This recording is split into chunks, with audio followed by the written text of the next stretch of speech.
A court in Lafia, Nasarawa State, has sentenced Nigerian gospel singer Timileyin Ajayi to death by hanging. He was found guilty of killing and dismembering a 24-year-old NYSC member, Salome Adaidu.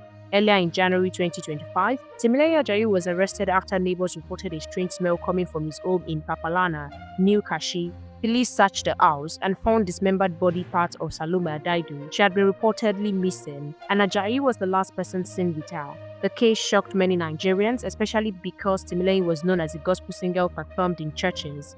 During his trial, people were even more shocked when he said he did not regret his action, claiming that life is reciprocal. On the 26th of June 2025, Justice Simon Abuki of the High Court in Lafia gave the final judgment.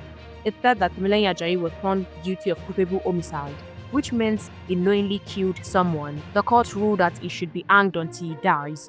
Following Section 221 of the Northern Nigerian Penal Code, many Nigerians took to social media to express feelings about the court's decision. Even online critic Very Darkman reacted. He said that the way Timileyin spoke during his interviews was even scarier than what he did, because he showed no remorse. Before the sentencing, Timileyin Ajayi was seen praying with his eyes closed in court. Some say it was his way of seeking forgiveness, while others believed it was too late. This case has drawn a lot of attention across Nigeria. Many people are sad because of the loss of Salome Adaidu, who was only trying to serve her country. Others feel justice has finally been done with the court's decision. Share your thoughts with us in the comment box section below. We'll continue to supply you more trending news updates and exclusive videos.